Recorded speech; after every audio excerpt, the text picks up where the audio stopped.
एक बार सभी लोग जयकारा लगाएंगे। बोलिए सद्गुरुदेव की जय, संत समाज की जय। हमारे बीच कबीर आश्रम मुरा से पधारी हुई सुमन साहेब जी, कबीर आश्रम उर्ला दुर्ग से पधारे संत श्री पूर्णेंद्र साहेब जी व इस कार्यक्रम के आयोजक साध्वी श्री सुबुद्धि साहेब व विराजमान इस मंच पर समस्त संतों के श्री चरणों में त्रैवर साहेब बंदगी करते हुए उपस्थित सत्संग प्रेमी बंधुओं, शक्ति भक्ति के स्रोत ममतामयी माताओं, आप लोग काफी देर से संतों के विचारों से अपलावित तो हो रहे हैं। अभी हमारी साध्वी बहन कह रही थी सत्संग की जरूरत जीवन में क्यों पड़ती। दुनिया में बहुत से जानवर है, बहुत से पशु है, बहुत से और जीव है, किसी को भी सत्संग के लिए आमंत्रित नहीं किए जाते। उनके लिए जीवन में सत्संग के महत्ता के बारे में भी बताए नहीं जाते। लेकिन क्या कारण है कि आदमी को ही सत्संग की जरूरत पड़ती। तो संतों ने कहा जीवन मनुष्य का जो है वो सामाजिक प्राणी है। संस्कारों में जो जीता है उसे इंसान कहते हैं, प्रकृति में जो जीता है उसे पशु कहते हैं, और विकृत में जो जीता है उसे शैतान कहते हैं। पशु जो है अपनी संगत को छोड़ करके अन्य प्राणियों के बीच रहे। एक जानवर गाय का बछड़ा है, उनको सिंह के बच्चों के बीच रख दो तो वो मांस खाना सीख नहीं जाएगा। एक सिंह के बच्चे हैं, गाय के बछड़ों के बीच रख दो तो सिंह का जो बच्चा है वो घास खाना सीख नहीं जाएगा। लेकिन जो एक इंसान का बच्चा है वो मांसाहारी बच्चों के बीच रख दो, मांसाहारी लोगों के बीच रख दो तो मांस खाना सीख जाएगा थोड़े दिन में। इसलिए कहा जाता है इंसान में सत्संग का प्रभाव पड़ता है, संगत का प्रभाव पड़ता है। जिन लोगों के बीच आप रहते हैं वैसे हो जाएंगे। और इसीलिए कहे जाते हैं कि आप अच्छे लोगों की संगत करेंगे अच्छे हो जाएंगे। जिस प्रकार पानी को शराब का संगत मिलता है, पानी शराब के कीमत बिक जाता, उसी पानी को दूध का संगत मिल जाता है, वो दूध का कीमत बिक जाता। इसी प्रकार आदमी को सुसंग मिल जाता है, वो संत हो जाते हैं, भगवान हो जाते हैं। महाराज राम को याज्ञवल्क्य, वशिष्ठ और विश्वामित्र जैसे गुरुओं का संगत मिल जाते हैं।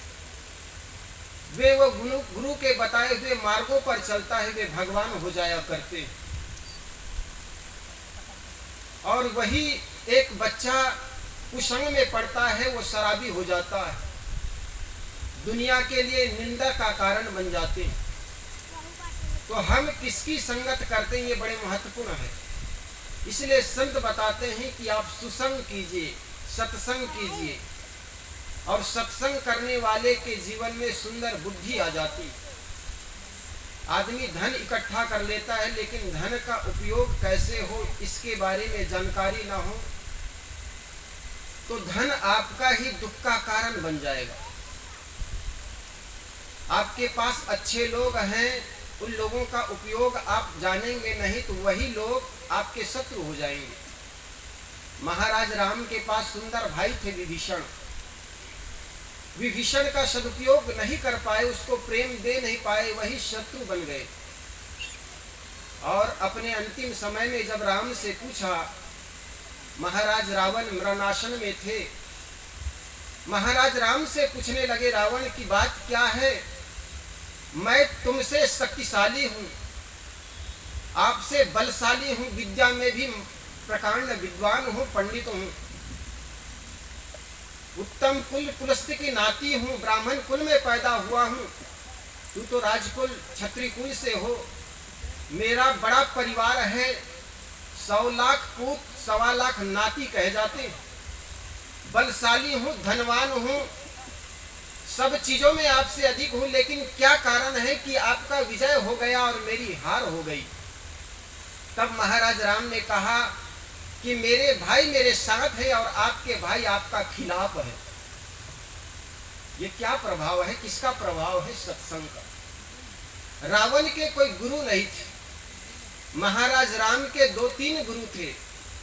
गुरु वशिष्ठ, विश्वामित्र और शतानंद जैसे मूर्धन्य विद्वान उनके गुरु थे।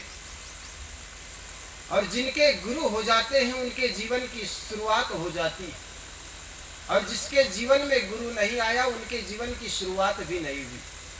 कहा जाता एक संत, अभी युवा शरीर था, सुंदर शरीर था, सुगठित शरीर था, ये घर में भिक्षा मांगने के लिए पहुंचा। उस घर में नई नवीलिन बहू आई हुई थी, भिक्षा देने के लिए भिक्षा पात्र में कुछ अनाज लेकर बाहर आई। और संत को युवा देख करके उनके मन में जिज्ञासा जगी कि गुरुदेव इतने जल्दी कैसे चले आए। दोपहर का समय था, सूर्य सिर पर तप रहे थे, और फिर भी वो पूछती है गुरुदेव इतने जल्दी कैसे चले आए। उनके ससुर साहब कमरे में बैठे हुए थे। उनके ससुर सोचता है कि ये कैसी बावली है। दिन के दोपहर के 12 बज गए हैं, सिर पर धूप पड़ रही, सूरज पड़ रहे हैं, और ये पूछ रही हैं कि तुम इतने जल्दी कैसे चले आए। और संत भी कहते हैं कि मुझे समय का पता नहीं। जब संत ने कहा मेरे समय का पता नहीं, तो उनके ससुर साहब के कान तो एकदम खड़े हो गए। दिन के दोपहर लगभग 12 बजे का टाइम है और कहता समय का पता नहीं। और ये बावली पूछती है कि आप इतने जल्दी कैसे आ गए। साधु भी बावला, ये भी बावली। फिर प्रश्न उत्तर करने लगे। फिर संत पूछने लगे बेटी तुम्हारी उम्र क्या है। यद्यपि किसी की स्त्री की उम्र नहीं पूछनी चाहिए, और संत ने ये पूछा कि बेटी तुम्हारी उम्र क्या है, तो वो तो एकदम चौकन्ने हो गए उनके ससुर कि अब ये क्या पूछ दिया, अब ये बहू क्या उत्तर देती है। तो बहू कहती है गुरुजी मेरी उम्र 5 वर्ष है अभी। जैसे ही 5 वर्ष वो बहू कहती है तो एकदम ससुर तो सोचने लगे ये कैसी बावली है। ये अपनी 25 वर्ष की उम्र में ये 5 वर्ष बता रही अपनी उम्र। फिर बात ऐसे ही यहाँ पर खत्म नहीं हुई, फिर आगे बढ़ी। आपका जब 5 वर्ष की उम्र है तो आपके पति का उम्र कितनी है। कहे गुरुजी मेरे पति का उम्र 4 वर्ष। जैसे ही 4 वर्ष कहा तो वो पति भी और सुनने लगे। फिर क्या और पूछती, आपके पति का 4 वर्ष की उम्र, तो आपके सास की उम्र कितनी है। वो कहने लगी गुरुजी मेरी सास की उम्र 3 वर्ष है। फिर आगे और बात बढ़ गई, बात में बात खड़ी हो जाती। वो जब पूछने लगी अच्छा ये बताइए आपके ससुर की उम्र कितनी है, तो बेचारा तो एकदम उनके ससुर साहब तो सोचने लगा क्या उत्तर देती है, जरा सोचू तो सही। वो कहने लगी ससुर साहब का जन्म नहीं हुआ। इतना प्रश्न उत्तर करके सन्यासी आगे बढ़ गए। तब तक ससुर साहब डंडे लेकर के दरवाजे पर निकलता है, बहू वहीं पर खड़ी थी। वो सोचने लगी मेरी बहू तो एकदम पगला गई, बौरा गई। ये 25 वर्ष की उम्र में कहती है कि मैं 5 वर्ष की हूँ। संध्या के समय हो गए, सारे लोगों को बुलाइए, घर में रहने लायक है नहीं। ये बहू बच्चलन है और कैसे कैसे उत्तर देती। और वो साधु भी कैसे अटर पटर प्रश्न किए। गांव के पंचायत बुलाए गए, बहू के पिताजी के बुलाने के लिए भेजे गए, पंच इकट्ठे हो गए। पंचों के सामने ससुर कहने लगे ये बहू बच्चलन है। और ये एक संत से कुछ, ये 12 बजे जब संत आए भिक्षा लेने के लिए, कहने लगी गुरुजी इतने जल्दी कैसे आए, जबकि दोपहर के 12 बजे। और वो भी साधु बौराहा बाउल पगला, जिन्होंने ये उम्र पूछती है स्त्री की। चलो संत पूछ दिए कोई बात नहीं, ये भी बताती 5 वर्ष, जबकि 25 वर्ष इनकी उम्र हो गई, शादी होकर के आ गई। अपनी पति की उम्र बताती है 4 वर्ष। सास की उम्र बताती है 3 वर्ष, और ये कहती है कि ससुर तो जन्म नहीं लिए, इस घर में रहने नहीं देंगे, इसको घर से आज ही निकाले जाएंगे। पंच लोग बुलाए गए, पंच परमेश्वर होते। एक पंच उसमें से आगे बढ़ करके पूछने लगा, अच्छा बेटी ये बता, आपने ये कैसे कह दी कि इतने जल्दी कैसे चले आए, दिन के दोपहर का टाइम है।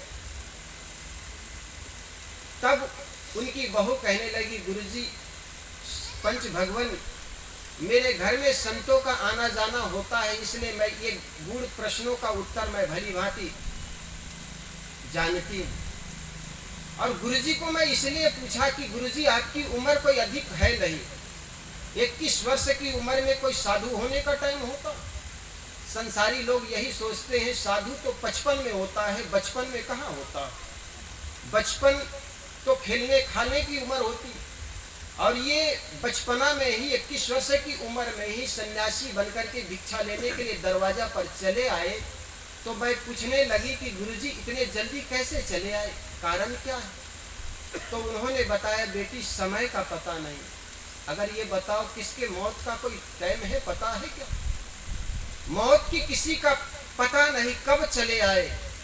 इसलिए धन्य वह व्यक्ति जिसको बचपना में ही जागरण आ जाए, जिनके जीवन में संन्यास का प्रादुर्भाव हो जाए। तो मैं पूछी, गुरुजी आप इतने जल्दी कैसे चले आए। तो वह कहने लगे, बेटी समय का पता नहीं। फिर वो पूछने लगी, आपकी उम्र कितनी है। तो वे आध्यात्मिक उम्र पूछे। जब भी कोई आदमी, यूं तो पशु भी जीता है, जन्म लेता, लेकिन जीवन की शुरुआत तब होती है जब किसी आध्यात्मिक मार्ग में कदम रख देते। वे जब पूछने लगे कि आपकी उम्र कितनी है, तो वे पूछे कि संत गुरुजनों की सेवा करते आपकी समय कितने बीत चुके, और वही हमारे जीवन का समय होता है। तो मेरे घर में साधु गुरुजन आते रहे, लेकिन मेरी पढ़ाई में मन लगा रहा। लेकिन जैसे ही आज से 5 वर्ष पहले एक दिन संत गुरुजनों के सानिध्य बैठी रही, मेरे मन में जिज्ञासा उठी, अध्यात्म के कुछ बातों का उत्तर संत गुरुजनों से मेरा मन शांत हुआ, समाधान हुआ। तब से मैंने गुरु मंत्र ली, और उसी दिन से मैंने गुरु पथ पर चलना शुरू कर दिया। उसी दिन से मेरा जीवन शुरू हुआ। वो केवल आज 5 वर्ष की उम्र है।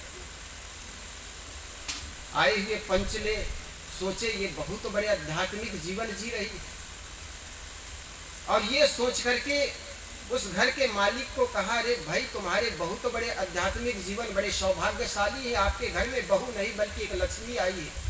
फिर पूछने लगी, अच्छा बहू ये बता, तूने सास की उम्र 4 वर्ष कैसे कह दी।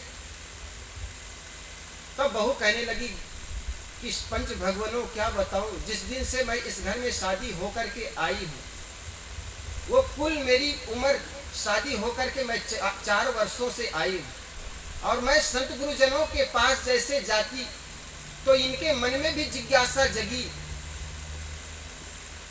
कि ये संतों के पास जाती हैं तो आखिर इनको मिलता क्या है। तो एक दिन मैं इनको भी संत गुरुजनों के सानिध्य ले गए।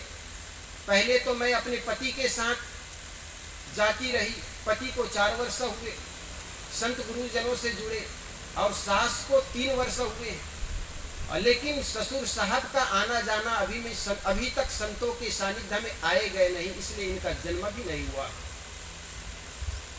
अभी ये बासी खाते हैं, अर्थात पूर्व के जो मिले हुए सत्कर्मों के फल है वो मिलता है, उसी का फल ये खा रहे हैं।